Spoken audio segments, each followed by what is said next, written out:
Esto es I sub 2 por XS. Y esto es sub 0. Sub 2. Y esto es psi sub 0 sub 2. Le faltó el 1 al recién. ¿Qué está pasando en esta nueva condición de carga?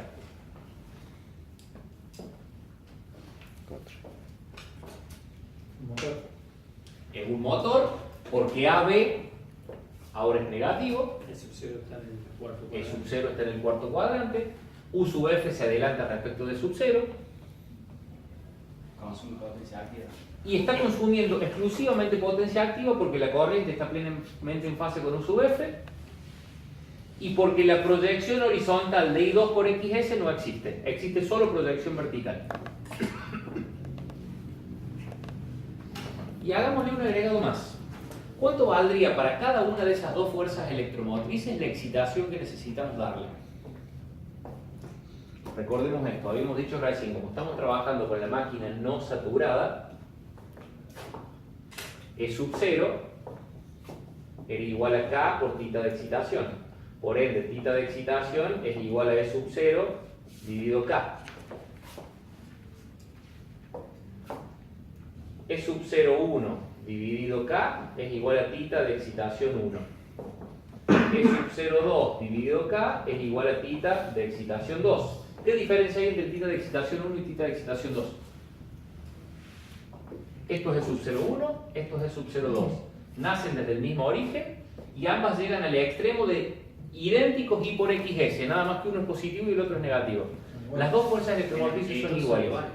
Iguales amplitudes de E sub 0,1 y E sub 0,2, iguales excitaciones.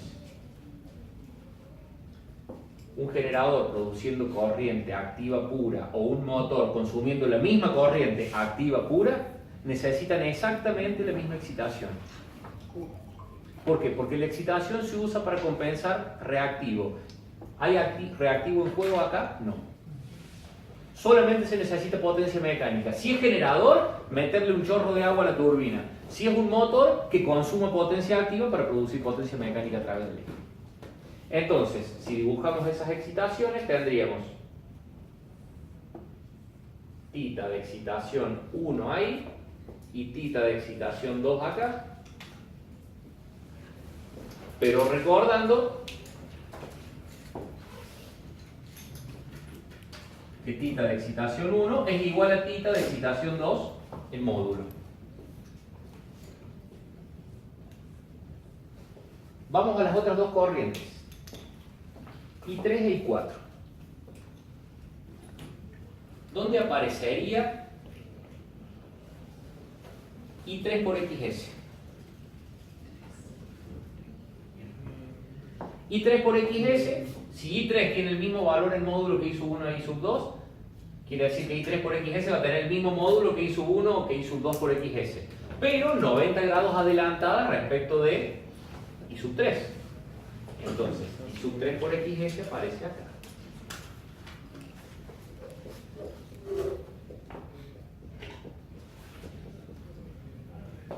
¿Y qué pasa con E sub 0? Está en fase con el suelo. Está en fase, pero es más grande, mucho más grande. Esto es E sub 0,3. Para esa E sub 0,3, para ese I sub 3 por XS, ¿cuánto vale la potencia activa generada o consumida? Cero, porque no tiene proyección vertical. ¿Cuánto vale la potencia reactiva generada o consumida? La distancia entre el extremo de U sub F y el extremo de sub 0. Esto, AC. Toda esta es la potencia reactiva. ¿Qué será? ¿Inductiva o capacitiva? Inductiva. Depende. Claro, inductiva si es generador y si la está generando y capacitiva si... Inductiva si es un generador, capacitiva si es un motor, pero es la misma. Misma corriente requiere de una única excitación,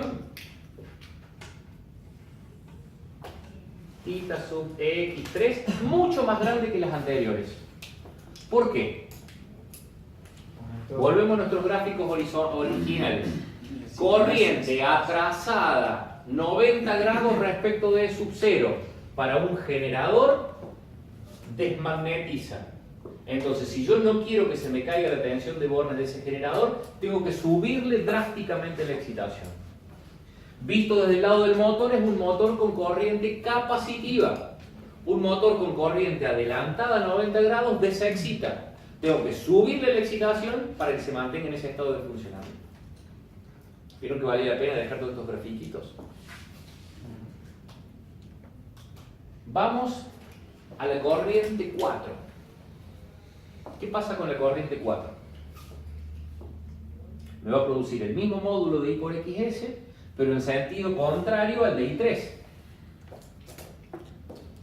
Entonces, I4 por XS aparece acá, y E sub 0,4 aparece acá. ¿Cuál es la excitación que debemos dar para obtener ese E sub 0,4? Por las relaciones de recién, E sub 0,4 va a ser esto. Delta sub X4. Menor que cualquiera de las otras. ¿Por qué? Porque si estamos hablando de que es un generador con corriente inductiva, generador con corriente adelantada a 90 grados, la propia corriente me la excita la máquina. Para que no suba la tensión de bornes tengo que bajar la excitación. Si es un motor con corriente retrasada a 90 grados, la misma condición. La corriente retrasada en un motor excita. Yo tengo que bajarle la excitación para que consuma ese tipo de corriente. Y acá sí aparecen ahora los cuatro cuadrantes de potencia, según dónde está el extremo de E sub 0. ¿Qué les decía yo recién? Íbamos a tener un eje de referencia acá, hacia arriba y hacia abajo, y tenemos un eje de referencia acá, hacia la derecha y hacia la izquierda, si estamos en el cuadrante, en la parte motor, en los dos cuadrantes de generador, y después tenemos un eje de referencia acá y dos posiciones diferentes según estemos en los dos cuadrantes del motor. Hacia arriba, generador. Siempre que sub 0 esté desde el horizontal para arriba es generador, siempre que sub 0 esté desde el horizontal para abajo es motor. Y si está justo en la línea en el eje de referencia, puede ser cualquiera de las dos.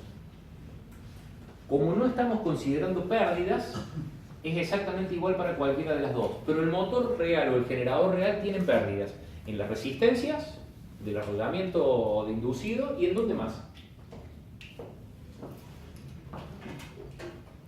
Las vimos los otros días cuando hicimos el balance de potencias. Rozamiento en los cojinetes y en la ventilación, más las pérdidas por excitación. Que si es un generador, quiere decir que la excitación la tenemos que mantener marchando con la misma potencia mecánica que le inyectamos a la turbina. Y si es un motor, la tenemos que mantener marchando con la corriente que consumimos desde la red.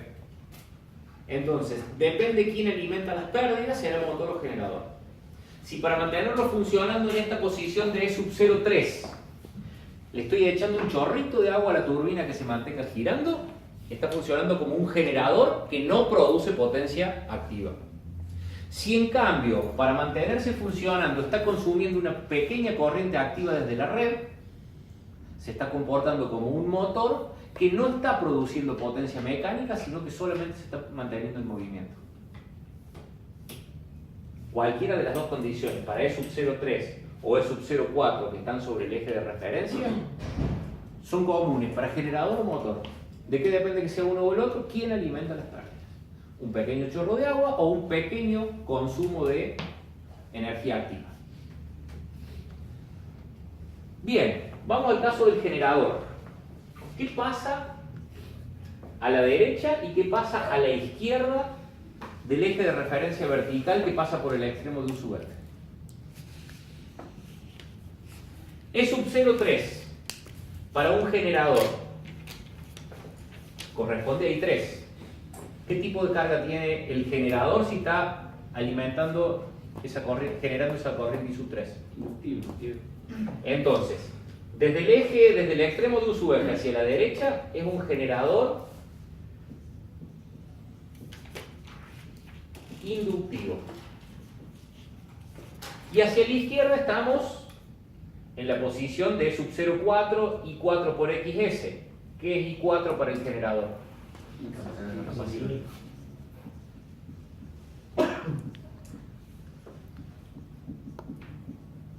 Venimos a los cuadrantes del motor.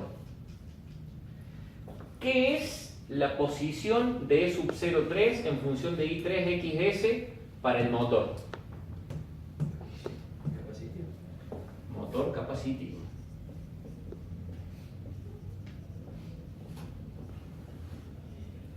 ¿Y qué es la posición de E sub 0,4 o de I4XS, es decir, de I sub 4 para el motor?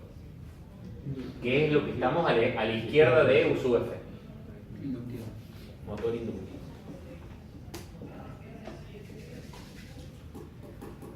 ¿Qué quiere decir eso? Hacia arriba siempre es generador, hacia abajo siempre es motor. Si estamos en generador, a la derecha del extremo de U sub F es generador inductivo y a la izquierda es generador capacitivo. Si estamos como motor, a la derecha del extremo de U sub F es motor capacitivo, a la izquierda motor inductivo. Todos los 4 cuadrantes de cómo se puede llegar a comportar la máquina, según sea generador o motor, con las excitaciones que podemos suministrarle nosotros. Nosotros decidimos qué hace. Si es un motor, variándole la excitación, y si es un generador, también variándole la excitación, pero acorde a la carga que está entregando. ¿Alguna duda al respecto? Puede ser que haya generadores que solo entreguen potencia reactiva y generadores que... Eso está dicho en el apunte. Sí, eso. No creo que sea tan así. Claro, cuando ponen en paralelo, si uno está en activo y el otro está todo reactivo, va a haber un... ¿Por qué? Porque un generador necesariamente tiene que tener asociada una turbina o un motor primario que lo mueva de igual potencia nominal que el generador. Un generador que produzca solo energía reactiva está en la posición de E sub 0,3 o de E sub 0,4. No hay potencia activa en juego, no necesita potencia mecánica, necesita solo que le alimentes las pérdidas. Tener un generador de 600 megavatios asociado a una turbina de 600 megavatios y que a la turbina le eches el chorrito de vapor justo y necesario para compensar solo las pérdidas mecánicas, es poco probable. ¿Qué haces en ese caso? Con un motor síncrono de igual potencia, que no tenga la turbina, te ahorras el costo de la turbina y lo haces consumir una pequeña corriente activa para que se mantenga funcionando y con el reactivo compensa. Te evitas la turbina, que no es poca cosa en cuanto a diseño y plata. Por eso todos los generadores, en general, se diseñan para trabajar a potencia activa plena, porque es la que tiene precio. Al reactivo lo compensas con capacitores y con bobinas que son más baratas. Son casos excepcionales donde se lo usa al motor síncrono, pero nunca asociado a una turbina. No tiene sentido. Se lo puede pensar como para uso, a ver, si no está despachado como generador, y bueno, aprovecharlo para compensar reactivo, pero no insuflándole vapor a la turbina, sino haciéndole consumir como motor una pequeña corriente activa. No tiene sentido mantener en marcha la turbina y prendida una caldera para hacerlo trabajar al 0,4% de la potencia. Aparte que es muy difícil de regularlo en ese sentido. ¿Dudas? Última vez que lo pregunto, y si no, cambiamos. ¿Cambiamos de tema? Ya que estamos acá, Una pregunta. frase respecto de USUF. ¿Quién es USUF? La tensión de la red. Entonces, los conductores en donde va a ser máxima la tensión USUF dentro de la máquina depende de el valor que adquiera la tensión de la red.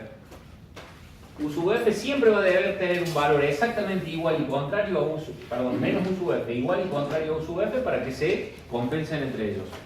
Entonces, si nosotros dibujamos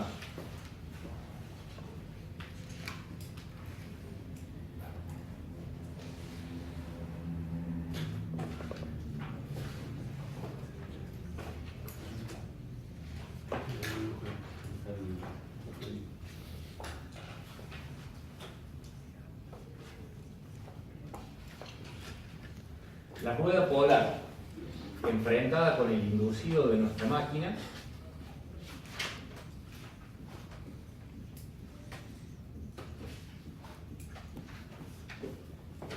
nosotros, y suponemos que este es el polo norte, y que está girando a velocidad omega 1 en sentido horario, ¿en qué conductor va a ser máxima en este momento la fuerza electromotriz de vacío? Sin importar la condición de carga. El que está enfrentado al polo. El que está enfrentado al polo. Entonces, desde el origen trazamos. Esto es el sub cero. Justo nos ha quedado el conductor todavía.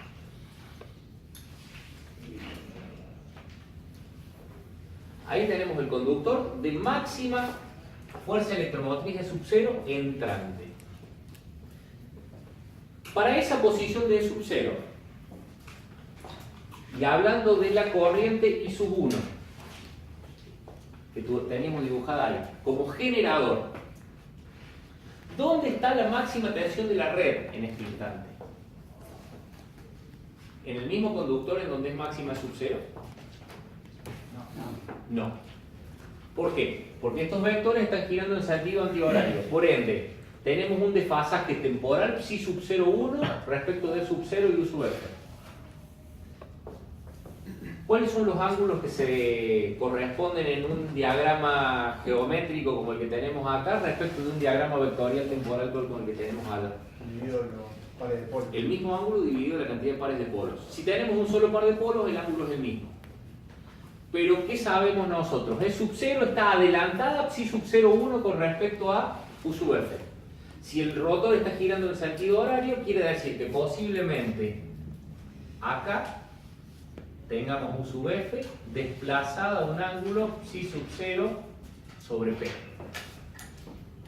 ¿Y la corriente? ¿Dónde está en ese caso? Fase, ¿no? Está en fase. Entonces acá coincide incluso la corriente.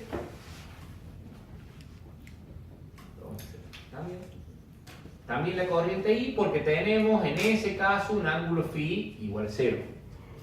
¿Qué pasaría si el ángulo phi no fuese 0?